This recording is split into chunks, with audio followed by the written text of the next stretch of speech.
ವಸತಿ ಶಾಲೆಗಳ ನೌಕರರ ಸಂಘದ ವತಿಯಿಂದ ತಾವು ಹಮ್ಮಿಕೊಂಡಿರ್ತಕ್ಕಂಥ ಈ ಒಂದು ಪ್ರತಿಭಟನಾ ಸಭೆಯಲ್ಲಿ ಪಾಲ್ಗೊಳ್ಳಲಿಕ್ಕೆ ಬಂದಿರತಕ್ಕಂಥ ನನ್ನ ಸಹಪಾಠಿಗಳು, ಹಿರಿಯ ನಾಯಕರು ಆಗಿರ್ತಕ್ಕಂಥ ಸಶಿಲ್ ಅಮೋಶ್ ಅವರೇ, ನಿರಾಣಿ ಅವರೇ, ನನಗೆ ಅವರು ಸೋತಿದ್ದಾರೆ ಅಂತ ಅನಿಸಿಲ್ಲ, ಆದರೆ ಗೆದ್ದಿಲ್ಲ. ನೀವು ಅವರನ್ನು ಸೋಲಿಸಲಿಲ್ಲ, ಆದ್ರೆ ಗೆಲ್ಲಿಸಲೂ ಇಲ್ಲ. ಅರುಣ್ ಶಾಪುರ್ ಅವರು ವೇದಿಕೆಯಲ್ಲಿ ಇರ್ತಕ್ಕಂಥ ಎಲ್ಲ ಮುಖಂಡ್ರೆ, ನಾನಿಲ್ಲಿಗೆ ಬರ್ತೀನಿ ಅಂತ ನಾನು ತಿಳ್ಕೊಂಡಿರ್ಲಿಲ್ಲ. ನೀವ್ಯಾರು ನನ್ನ ಕರೆದಿಲ್ಲ. ಕರೆದಿಲ್ಲ.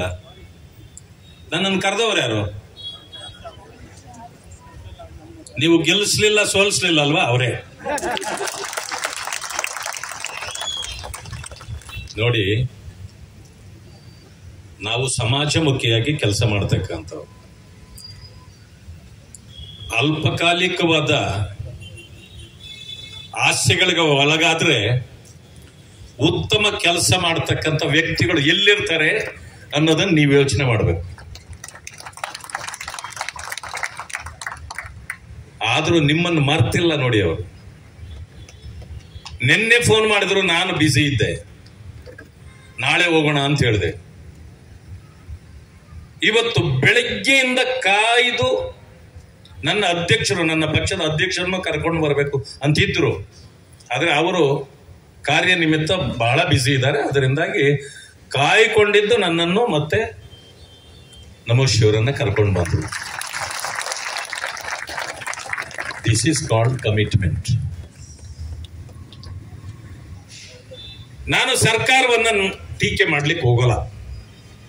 ನಾನು ಟೀಕೆ ಮಾಡಿದ್ರೆ ಬೆತ್ತ ನಿಮ್ಮ ತಲೆ ಮೇಲೆ ಬೀಳ್ತದೆ, ಹೌದಲ್ಲ? ನನ್ನ ಸ್ನೇಹಿತರು ಹೇಳ್ತಿದ್ರು, ಚಲವಾದಿ ನಾರಾಯಣ ಸ್ವಾಮಿ ಅಂದ್ರೆ ಸರ್ಕಾರ ಗಡಗಡ ಗಡಗಡ ಅಂತ. ಅವ್ರ ಗಡಗಡ ಅನ್ನೋದು ಬೇಡ. ಈಗ ಆ ಗಡಗಡ ಅಂದೆ ದಡದಡ ಅಂತೇಳಿ ನಿಮ್ಗೆ ಕೆಲಸ ಮಾಡಿದ್ರೆ ನನಗೆ ಸಂತೋಷ. ನನಗೆ ಬೇಕಾದಷ್ಟೇ. ಮೊನ್ನೆ ಬಂಧುಗಳೇ, ಹೇಳಿ ಕೇಳಿ ನೀವೆಲ್ಲ ಶಿಕ್ಷಕರು.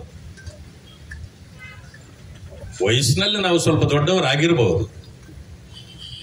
ಶಿಕ್ಷಕರನ್ನ ನೀವ್ಯಾರಿಗೆ ಪಾಠ ಹೇಳ್ತಿರೋ ಅವರು ನಿಮ್ಮನ್ನ ನಮ್ಮ ಶಿಕ್ಷಕರು ಅನ್ನಲ್ಲ, ನಿಮ್ಮನ್ನೇನಂತಾರೆ? ಗುರುಗಳು ಅಂತಾರೆ. ಸೊ ನಮಗೂ ಕೂಡ ಗುರುಗಳಿದ್ರು.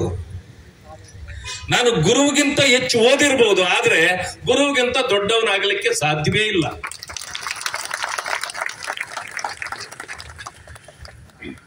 ಆದ್ರೆ ಸಮಸ್ಯೆಗಳು ಬಂದಾಗ ಈಗ ಹೋರಾಟಕ್ಕೆ ನೀವು ಗುರುಗಳೂ ಬಂದಿದ್ದೀರಿ.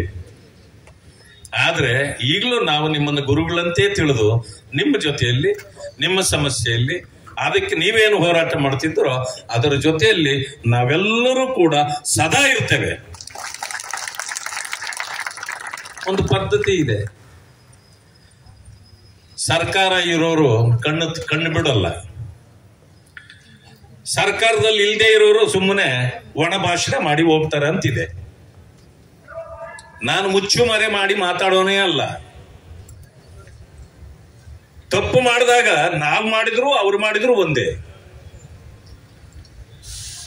ಅಲ್ಪಸಂಖ್ಯಾತರ ಇಲಾಖೆ ವಸತಿ ಶಾಲೆಗಳಿಗೆ ಒಂದು ನ್ಯಾಯ,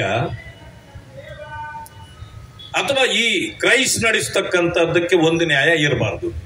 ನ್ಯಾಯ ಎಲ್ಲರಿಗೂ ಒಂದೇ ಇರಬೇಕು. ಇದು ಬಾಬಾ ಸಾಹೇಬ್ ಅಂಬೇಡ್ಕರ್ ಅವರ ಸಂವಿಧಾನ ಕೊಟ್ಟಿರ್ತಕ್ಕಂಥ ನೀತಿ. ಸರ್ಕಾರಗಳು ಈ ನೀತಿಗಳ ವಿರುದ್ಧವಾಗಿ ಹೋಗಬಾರ್ದು.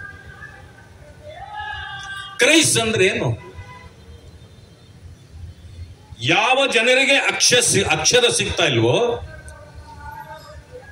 ಅವರ ಕಣ್ಣೀರು ಒರೆಸ್ಬೇಕು, ಅವರನ್ನ ಎಲ್ಲರ ರೀತಿಯಲ್ಲೂ ಕೂಡ ವಿದ್ಯಾವಂತರನ್ನಾಗಿ ಮಾಡಿ ಸಮಾಜದಲ್ಲಿ ಅವರು ಕೂಡ ಉತ್ತಮ ಭವಿಷ್ಯವನ್ನ ರೂಪಿಸ್ಕೊಳ್ಬೇಕು ಅಂತೇಳಿ ಪರಿಶಿಷ್ಟ ಜಾತಿ, ವರ್ಗಗಳು, ಹಿಂದುಳಿದವರು ಎಲ್ಲರನ್ನೂ ತಂದು ಒಟ್ಟೊಟ್ಟಿಗೆ ಓದಿಸ್ತಕ್ಕಂಥದ್ದು ಜಾತಿ ವ್ಯವಸ್ಥೆ ಇದೆ ನಮ್ಮ ದೇಶದಲ್ಲಿ.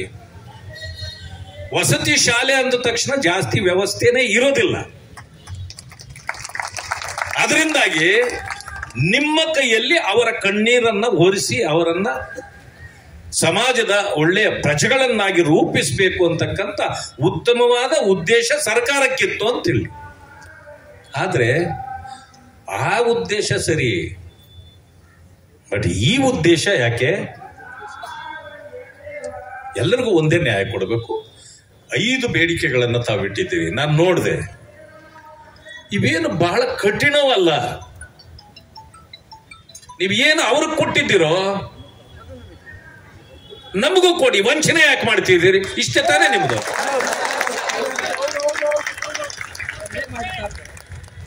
ಅದೇ ಕಾರಣಕ್ಕೆ ಡೈರೆಕ್ಟರೇಟ್ ಮಾಡ್ತೀರಾ ಮಾಡಿ, ಇಲ್ಲ ಬೇಡ ಅವ್ರದ್ದು ಯಾವ ರೀತಿ ಇದೆಯೋ ಅದನ್ನೇ ನಡೆಸ್ಕೊಳ್ತೀರಾ ನಡೆಸ್ಕೊಳ್ಳಿ. ನೀವು HR ಇದೇನೋ ಕಡಿತ ಮಾಡ್ತಿದ್ದೀರಿ, ಮಾಡಬೇಡಿ. ಬಟ್ ಬೇರೆಯವರಿಗೆ ಏನು ಕೊಡ್ತಿದ್ದೀರೋ ನಮ್ಗೆ ಅದೇ ಕೊಡಿ ಅನ್ನೋದೇ ನಿಮ್ಮ ಉದ್ದೇಶ. ಅವ್ರಿಗಿಂತ ನಮಗ್ ಜಾಸ್ತಿ ಕೊಡಿ ಅಂದ್ರ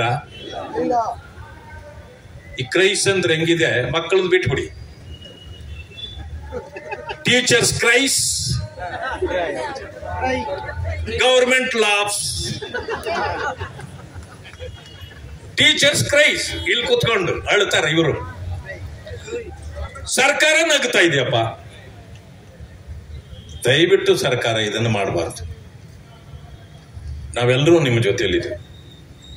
ಪರಿಶಿಷ್ಟ ಜಾತಿ ವರ್ಗಗಳಿಗೆ 42,000 ಕೋಟಿ ರೂಪಾಯಿಗಳನ್ನ SCP TSP ಹಣ ಇಟ್ಟಿದ್ದೀವಿ ಅಂತೇಳಿ ಘೋಷಣೆ ಮಾಡ್ತಿರಲ್ಲ. 42,000 ಕೋಟಿ ಕಡಿಮೆ ಹಣನ ಗ್ಯಾರಂಟಿಗಳಿಗೆ ಅಂತೇಳಿ 14,000 ಕೋಟಿ ತೆಗೆದಿರಲ್ಲ.